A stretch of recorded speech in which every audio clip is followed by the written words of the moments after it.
আসসালামু আলাইকুম এভরিওয়ান, সবাই কেমন আছেন? আশা করছি যে যেখানে আছেন ভালো আছেন, সুস্থ আছেন, আল্লাহর রহমতে আছেন।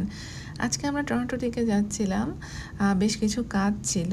তো ভাবলাম যে কাজগুলো করা হয়ে গেছে। তো এখন আমরা আ ইসে যাচ্ছিলাম উইঘুরের একটা রেস্টুরেন্টে। উইঘুর হচ্ছে চায়নার একটা জায়গা যেখানে মুসলিমদের উপর প্রচণ্ড রকমের অত্যাচার করা হচ্ছে। আপনারা হয়তো অনেকেই জানেন সেটা। তো সেইখানকারই এক মুসলিমের দোকান এটা 100% হালাল দোকান। তো আমরা সেখানে যাচ্ছিলাম আমাদের ডিনার করতে, প্লাস নামাজও পড়া হয়নি, নামাজের সময়ও হয়ে গেছে প্রায়। তো এই জন্য ভাবলাম যে ভালোই হলো, ওখানে গিয়ে আমরা নামাজও পড়বো, আমাদের খাওয়া দাওয়াও হবে, বেশ ভালো হবে। তো এই জন্য সাপোর্টও করা হবে লোকাল মুসলিম যেহেতু, এই জন্য আমি একটু রিসার্চ করে গিয়েছিলাম এটার লোকেশন এবং এখানে কি কি পাওয়া যায় খাবার সেগুলো দেখে তারপরে আমি রওনা দিয়েছিলাম আসলে। বেশ ভালো লাগছিল, অনেক দিন পর টরন্টোর দিকে যাচ্ছিলাম, অনেক ট্রাফিক ছিল, বাট তারপর ওয়েদারটা এত চমৎকার ছিল। আকাশ দেখুন কি সুন্দর একটা নীলচে আভা ছড়াচ্ছে, বেশ ভালো লাগছিল, আমি খুব এনজয় করছিলাম আমাদের এই জার্নিটা। বেশ অনেক সময় লেগেছে যেহেতু ট্রাফিক, আর বেশ ভালোই দূরে এই টরন্টো আমাদের সিটি থেকে বেশ অনেকটাই দূরে। তারপরও এভাবেই চলছিলাম গাড়ি, আমরা এক সময় পৌঁছে গেলাম আমাদের ডেস্টিনেশনে। পরে ভাবলাম ওখানে পৌঁছানোর পরে আগে নামাজটা পড়ে নিই, খাবার অর্ডার দিয়ে দিয়েছিলাম, অর্ডার দিয়ে আমরা নামাজটা পড়ে নিলাম। তো ওনার বলছিল যে বেসমেন্টে চলে যেতে, নামাজের জায়গা আছে। আমরা বেসমেন্টে এসে দেখলাম সেখানে সুন্দর করে টেবিল পাতা আছে নামাজের জন্য, মুসাল্লা বা জায়নামাজ আছে রাখা।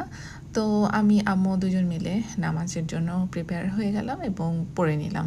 তো আমি একটু ঘুরে দেখছিলাম বেসমেন্টটা, আর আপনাদেরকেও দেখাচ্ছিলাম যে বেশ ভালো, ওনাটা বেশ ফ্রেন্ডলি ছিল। তো এই যে বেসমেন্টে এরকম নামাজ টামাজ পড়ে আমরা আবার উপরে উঠে আসলাম খাওয়া দাওয়ার জন্য, রেডি হয়ে গিয়েছিল খাবার টাবার। ভিতরের অ্যাম্বিয়েন্সটা এরকম ছিল, চারপাশ বেশ সুন্দর করে সাজানো, মাশাল্লাহ বেশ ভালো। আল্লাহ ওনাকে আরও সফলতা দান করুক, এটাই দোয়া করি। তো খুব সুন্দর, আর এখানে যেহেতু অথেন্টিক চাইনিজ খাবার, আবার তার উপর হালাল, আর কি চাই, তাই না? তো এই জন্যই আর কি আরও আশা, সাপোর্টও করা হলো ওনাকে। তো বেশ সুন্দর করে সাজানো, আমরা সবাই খেতে বসে গেলাম এবং খাবারের জন্য অপেক্ষা করছিলাম, ওয়েট করতে পারছিলাম না, খিদাও লেগেছিল বেশ ভালো, আর তার উপর এই অবস্থা। তো যাই হোক, আপনারা দেখুন মানে সাজানোর যে স্টাইলটা বেশ সুন্দর, কিন্তু ওনারা কিন্তু খুব সুন্দর করে সাজিয়েছে, প্রত্যেকটা টেবিলে একটা করে ল্যাম্প দিয়েছে, সুন্দর একটা ডেকোরেশন একটা করেছে রেস্টুরেন্টের যথাসাধ্য আর কি, বেশ ভালো লেগেছে। তো আমরা দিয়েছিলাম হ্যান্ড পুলড নুডলস বিফ সাথে, বেশ মজার ছিল খেতে। কিন্তু আরও ছিল এখানে এই জিনিসটা আসলে আমি নামটা ঠিক বলতে পারছি না, একটা সস, এটাকে কী যেন একটা সস বলে ওরা। তো আম্মুকে উঠিয়ে দিলাম এই হ্যান্ড পুলড নুডলস, সাথে আরও অনেক কিছু ছিল।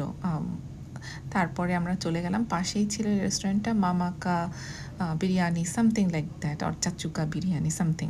তো চা ছিল না যেহেতু ওই রেস্টুরেন্টে, তো আমরা এখানে এসেছিলাম চা খেতে, আর দেশি চা খাওয়ার ব্যাপারই আলাদা। তো এটা একটা পাকিস্তানি দোকান ছিল, তো আমরা সেখানে চলে আসলাম আর অর্ডার দিলাম চা খাওয়ার জন্য। চাটা বেশ ভালো ছিল, আর মজার মজার কথা লেখা ছিল ওই রেস্টুরেন্ট জুড়ে, পুরাটা উর্দুতে লেখা ছিল, বাট বেশ মজার মজার ছিল। তো যাই হোক, এই তো আজকে এই পর্যন্তই। আশা করছি সবাই ভালো থাকবেন, সুস্থ থাকবেন, পরের ব্লগে আবার দেখা হচ্ছে। আল্লাহ হাফেজ।